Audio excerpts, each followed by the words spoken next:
Hello, and welcome to a PokemonXD Gale of Darkness video, where today we'll be completing the game with Gorebyss and Huntail. And unlike the Ninkata video, I'm not going to actually start at a clan pearl, I'm just going to start at the already evolved states, and that's because they require items to evolve, which you can't actually find in this game to my knowledge, and I'm not exactly sure what level I'd put them at to have them evolve. But anyway, with that, let's go ahead and get right into it. For base stats, Gorebyss has 55 HP, 84 attack, 105 defense, 114 special attack, 75 special defense, and 52 speed, and gets access to mostly water and psychic type moves via level up. And Huntail has 55 HP, 104 attack, 105 defense, 94 special attack, 75 special defense, and 52 speed, and gets access to mostly water and dark type moves via level up. And they both get very similar TM listings with a lot of normal water and ice type moves. However, Gorebyss has Psychic and Shadow Ball, whereas Huntail has Rock Tomb and Snatch, and their tutor moveset is exactly the same. And between the two, it's pretty clear that Gorebyss is the better Pokemon. It has a pretty good special attack stat, as well as water, ice, and psychic type moves, which just makes it very powerful. Whereas Huntail gets mostly water and dark type moves, which would be fine, but is primarily a physical attacker, and both bite and water are special attacking types. But anyway, with that, we move right along to our Gorebyss, which has a serious nature, which doesn't do anything. So that's alright, I guess. It has the Swift Swim ability, which doubles your speed when it's raining, so that could come in handy for specific battles. And according to Bulbapedia, it gets the moves Whirlpool and Confusion by level 10. So not great, but at least Confusion's decent. And our Huntail has a relaxed nature, raising its defense and lowering its speed. So maybe not the best nature, but at least I'll be able to take attacks a little bit better. Unfortunately, I am quite slow now. And it also has the Swift Swim ability, and it gets Whirlpool and Bite by level 10. So with that, let's go ahead and get right into it. And by right into it, it's pretty obvious that I'm not really going to struggle in the early game because I have two Pokemon that are already in their second stage evolution. So the only thing I need to worry about are Dark and Steel types, because both of them resist everything I have. But at this point in the game, there's only a couple Dark types, which the Huntail can deal with pretty easily. So, with that, and just a few more moves, Confusion takes down the Shroomish nearly to half, Bite almost takes it down, it flinches, and one last Confusion finishes it off. Which leads us straight into the Power Rangers. I decided to do Brown this time, because I do super effective damage against the Baltoy, and if I do outspeed, which I don't, but if I had outsped, there were chances to flinch it. And I guess it's time for just a little bit of rambling. If you are enjoying this video so far, consider liking, and if you have any Pokemon suggestions, please put them down below. I'm working through your suggestions as quick as I can, and as always, thank you for all the support on these videos. It does mean a lot, and also we're almost up to 100 subscribers, which is quite the achievement considering it's only been about 7 months now. So thanks for sticking around and coming to these videos. Anyway, we're just about done with the Brown Trainer here. One last Confusion takes down the Baltoy, and a Bite should be able to take down the Hoot, which it does, and that's Brown done. Inside the laboratory, I find another Clamperl, which I take down, and at level 15 I get Agility, which I might use if I need to outspeed something. I go ahead and catch this Carvana here because it has the black glasses, which raise dark type damage, and I go ahead and teach Mimic at the Tutor Lady. And after having a bit of trouble in the Cypher base, I go ahead and pick up the move Water Pulse, which I would learn in 3 levels anyway, but it's more useful now, and I go straight into the battle against Lavrina. She leads with a Love Disc into Beautifly. I go for Water Pulse into Beautifly, which takes it down into yellow health, and after a little bit of healing, it's able to survive a Bite, so I decide to double into it because I know that I'm able to take it down, and then out comes Roselia, which Bite will do some damage to. I go for Confusion because it's super effective, and that should take down the Roselia in a single hit, but it survives and heals just enough for Bite to miss another KO, and so another Confusion and a Bite to deal damage to her last Pokemon. So it goes down to Confusion, and then out comes the Shadow Delcatty. Now this thing is absolutely a threat because it could do a lot of damage to me. Go for Water Pulse into it. Huntail goes down, unfortunately. Shadow Rush is doing about a third of my health. but Water Pulse is doing more than half. Another Shadow Rush takes me down low, Water Pulse takes it down, and all that's left is a Love Disc, which gets a crit, taking me down to red health. Another Water Gun only doing 3 damage though, and if it doesn't crit, I win. Confusion takes down the Love Disc, and that's a first try Loverina. Moving right along to the obligatory Mirror Bee. Hello Mirror Bee, how you doing this fine day? Well, it's always good to see you. Bye Mirror Bee. Anyway, at level 22 I learned Water Pulse. I go to the Real Gam Tower and go ahead and pick up my 2 favorite TMs, Hidden Power and Protect. I'm going to buy 2 of each, and then also pick up Blizzard, which might end up hurting more than it helps, but I do think it might be useful later on down the line. And I go ahead and teach Hidden Power to both Gorebyss and Huntail. Now Gorebyss has Hidden Power Grass and Huntail has Hidden Power Ground, which is quite fortunate, and I go ahead and pick up the Swine up here because it has the Never Melt Ice item that raises Ice type damage, and I teach Ice Beam before going on to Snaddle, who leads with the Lantern and a Quagsire. Now because I have Hidden Power Grass, I can take down the Quagsire in a single hit. And out comes Lunatone, his first Shadow Pokemon, and Lantern goes for Shockwave, doing quite a lot of damage actually. I wasn't expecting it to do that much, so I really need to deal with it. Once I take down this Lunatone, I'm going to focus my attention on the Lantern. Unfortunately, it ends up taking out Huntail before it can do anything, and Hidden Power Grass isn't enough to take it down in a single hit. Another Shockwave taking me down very low. Hidden Power finishes it off, bringing out his last Pokemon. And, oh hey, the move Amnesia. Yeah, I guess I'll teach that over Confusion for now. It might be useful in the next attempt if I lose this. And so I go back into the battle again, and now that I've thought about it a little bit, I know for a fact I can take down the Quagsire in a single hit, so it's really not a threat at all. Whereas this Lantern is doing a ton of damage to me, so I need to take it down first. Unfortunately, even with 2 super effective attacks, it's not enough to finish it off. But with one more small one, it goes down, and then out comes Lunatone once again, which I know Water Pulse will do quite a bit of damage to. And I know that the Gorebyss outspeeds it, so I can just go for 2 Water Pulses here to do as much damage as I can. Out comes the Cast Form once again. Water Pulse takes it down nearly to half. It gets confused, which is quite lucky. Another Water Pulse finishes it off, and then out comes his final Pokemon, Matang. But because I'm hit by this Rock Tomb, I'm probably going to be slower than it now. So I decide to take down the Quagsire and use Bite to do as much damage as I can to the Matang. Unfortunately, it takes me down with a crit, so I guess it's fortunate it hit Huntail. And now all that's left is a 1v1, and it gets confused and finishes itself off. So that wasn't too bad. Moving right along, I run into another Huntail, which 2 Hidden Powers take down, and then we move on to Gonzap. Now as you can see, I came into this battle already incredibly weak, so I obviously lose the first attempt. And here's where I'm going to teach Blizzard over Screech, because Screech isn't all that useful. So let's see how well we do with Blizzard. Fake Out hits Huntail, and Spark gets a crit and takes down Gorebyss. Okay, well that's a little unfortunate. Spark takes me down low, and Hyper Beam crits and takes me down. Okay, well, I go ahead and do some mount battle training, because even though that's not what is normally going to happen, it's certainly the funniest thing that happened, but actually I failed a couple more times. So I decided to do some training to get up to level 36 with both of them to learn Psychic and Crunch. But unfortunately I'm getting rid of Bite, so no more flinches, but special defense drops could come in handy. Anyway, I go for Ice Beam into the Electrode, and Huntail gets faked out, and Spark takes me down to 1 HP. Ice Beam takes Electrode pretty low, and another Ice Beam should take it down. Now, I do have the leftovers items, so I will be healing just a little bit every turn. But I'm already so frail, so I'll probably go down in 1 hit anyway.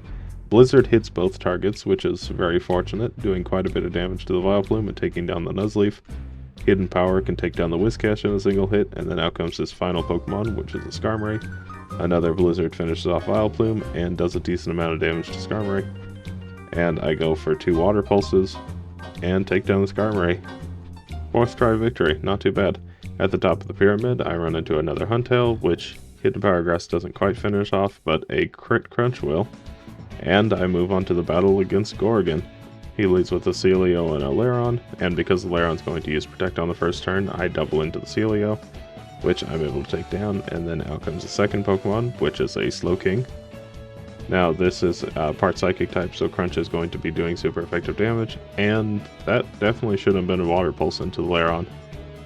That's definitely a mistake on my part, but Earthquake does a little bit of damage to Ursaring, so it's fine I guess. Ice Beam doesn't quite take down Ursaring, it survives on a Sliver, but Lairon goes down to Water Pulse, and then out comes Primeape. Now Primeape could be a threat, but luckily I saved 1 PP on Psychic, so I'm able to take it down in a single hit. But it does outspeed and hit me with a Shadow Rush before it goes down. And then out comes his final Pokemon, which is a Shadow Hypno. And Water Pulse finishes off the Ursaring, so all that's left is that Hypno. I go for Ice Beam and Crunch to do as much damage as I can to it. Ice Beam doesn't even take it to half, but it just wastes its turn using Shadow down. And Crunch also doesn't take it down, but it does take it down far enough for Gorebyss to finish it off with Ice Beam, and that's Gorgon on the first attempt. Moving on to the last area of the game, and they are doing quite well together. So if they can keep this momentum going, they could place very well on the tier list. Anyway, the first battle we have is a rematch against Loverina. She leads with a Gorebyss, hello other Gorebyss, and a Gardevoir. I go for Water Pulse into the Gardevoir, doing about half of its health. I get attracted, Crunch finishes it off though. Then out comes Roselia. Gorebyss also uses Attract on the Huntail, but luckily I will be able to take down the other Gorebyss with Hidden Power Grass. And then out comes Shadow Farfetch'd, and I go for Blizzard, which doesn't quite take down the Farfetch'd or the Roselia unfortunately, so it's able to set up Leech Seed. Ice Beam to take down the Farfetch'd because it'll set up Shadow Panic. And if Blizzard hits Altaria, it should take it down. Takes down Roselia and misses Altaria. Well, that's a little unfortunate, but Ice Beam should do the job. And it takes it down in a single hit. A pretty easy Loverina.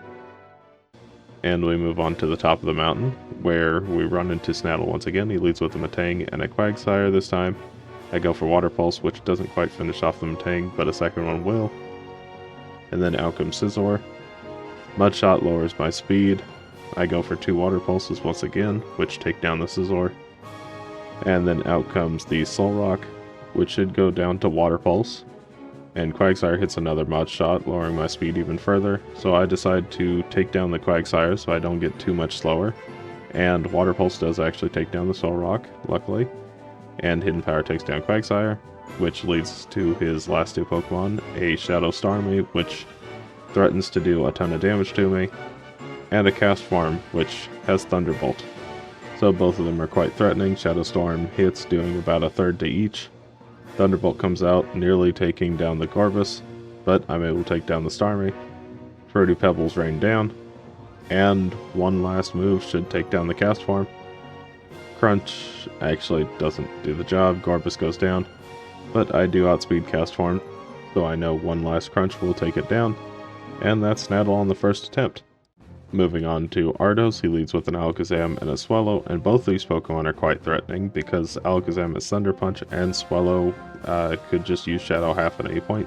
So I decide to take down the Swellow and then go for Crunch to see if it'll take down Alakazam, which gets a crit, so I'm not exactly sure if it would take it down or not. Out comes Heracross and Kingdra, and I go for Psychic to take down the Heracross right away. And I'm going to go for Hidden Power Ground to hit the Electabuzz that's coming out next, so that I can do as much damage to it to hopefully outspeed and take it out on the next turn. So I don't quite finish it off with Hidden Power, and I also don't quite outspeed it either. So it uses Shadow half, having everybody's health on the field, which is quite unfortunate. I use Psychic to finish off the Kingdra though, so that kind of helped. And then I use Hidden Power to finish off the Electabuzz, and then all that's left is the Shadow Snorlax, which is really threatening because I use mostly special attacks. Ice Beam really doesn't do that much damage to it, and Hidden Power isn't doing much to it either.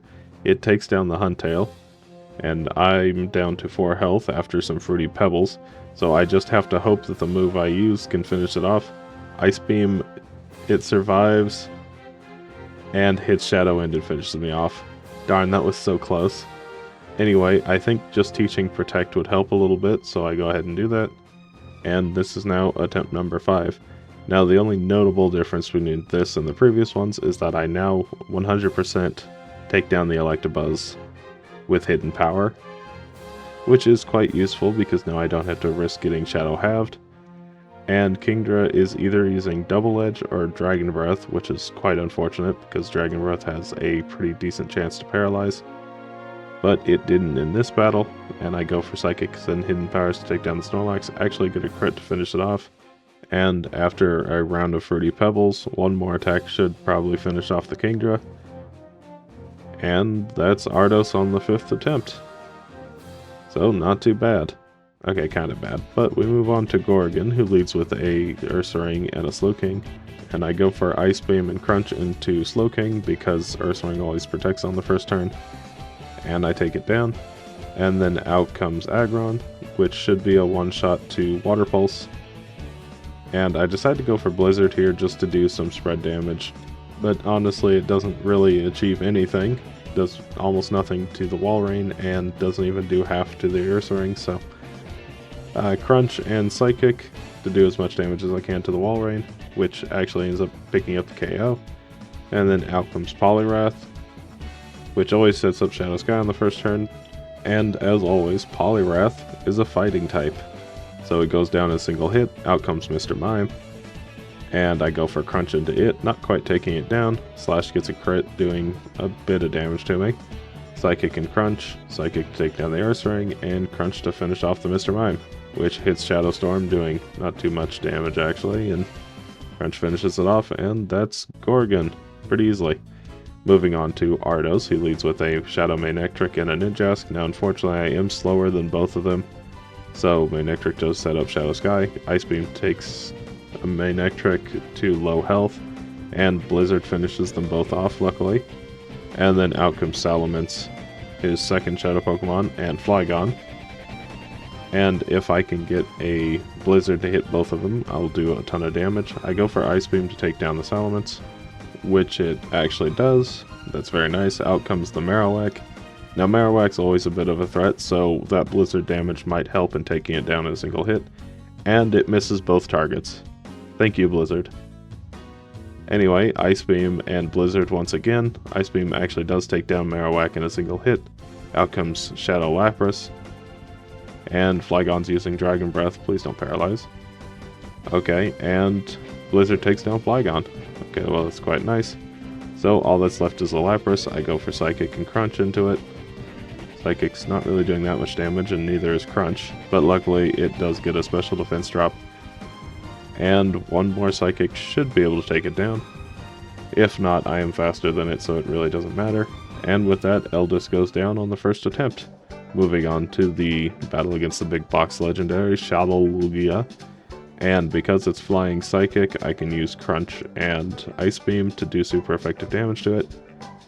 And it's not going to be a one-turn knockout, so it does get off a Shadow Blast, doing a ton of damage to Gorebyss, but Ice Beam finishes it off. And we move on to the final battle against Greevil. He leads with a Rhydon and a Moltres. I go for Water Pulse, which I actually outspeeded one-shot with. Okay, well that's kind of surprising. Out comes Executor, which eats the second Water Pulse. Okay, well I go for Water Pulse and Blizzard. Water Pulse to take down the Rhydon, and Blizzard to do as much damage as I can to the Tauros and the Executor. Which it hits Tauros and misses Executor. But unfortunate, Gorebyss survives on 2 HP. I go for Ice Beam to take down the Tauros, and I go for Crunch to take down the Executor. And surprisingly, I do actually outspeed the Tauros and take it down in a single Ice Beam. And Crunch finishes off Executor, which brings out the 2 legendary birds, Zapdos and Articuno. I go for Ice Beam and Blizzard. And Shadow Chill takes down Gorebyss, unfortunately. I go for Blizzard, which doesn't really do that much to Articuno, but crits and takes down Zapdos. So, can Huntail do it by itself? Shadow Chill takes me incredibly low. Crunch does almost nothing. Okay, well, it was a good first attempt, but Huntail goes down.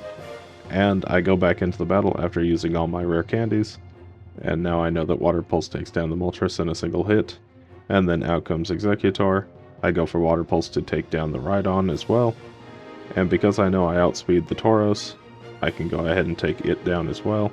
And I go for Crunch eventually to try to do as much damage as I can to the Articuno coming out. But as it turns out, Tauros is actually a 2-shot with Ice Beam, so That's a little unfortunate. It's able to set up Shadow Sky, so I won't be healing anymore. Executor wastes the turn using Shadow Hold. And now I need to take down the Articuno, so I go for Blizzard and Ice Beam. Ice Beam does nearly half to it, and Blizzard hits the Articuno, taking it under half, and the Executor taking it to half. And so I go for another Ice Beam with Blizzard, and Ice Beam finishes off the Articuno. Out comes Zapdos once again, and Blizzard misses both. Okay, well that's quite unfortunate, but at least the Executor didn't hit me either. I go for Crunch, which I don't get to use. Ice Beam takes down the Zapdos in a single hit, and Executor misses again. And I'm able to beat Greevil on the second attempt, so that's quite good. Almost a first attempt victory, but we take a second attempt. Anyway, so how did the combined duo of Gorebyss and Huntail do? Well, they beat the game at a time of 9 hours, 58 minutes, and 30 seconds, at level 66 and 64 respectively, and with 16 feints throughout the game, which is pretty good. Now, I do think some of the issues with it is the fact that it has the erratic growth rate, which, let me just clarify because I messed this up in the Nikata video, is the fastest growth rate overall, but the slowest in the early game, which is why a lot of battles early on I was very low leveled, and also quite weak and frail. So, with that, it finds itself right behind Umbreon, but above Vaporeon in the tier list.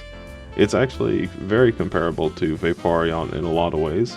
Huntail and Gorebyss's time was only about a minute and a half faster, and they only lost one more time compared to Vaporeon. However, the big difference is that Vaporeon was level 76, whereas these two are level 66 and 64, which is quite a big difference.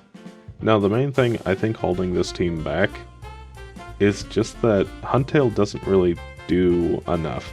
It takes hits pretty well and helps with some ranges, but it doesn't really do that much damage, which is why I was relying on Blizzard to make up the difference in its special attack stat. And it also doesn't really get a decent physical move other than Body Slam, and it really would have helped if it were the one to get Shadow Ball, but of course Gorebyss gets that instead, and it's left with Rock Tomb and Snatch. Anyway, if you did enjoy this video, consider liking and subscribing, and if you have any Pokemon suggestions, consider putting them down below.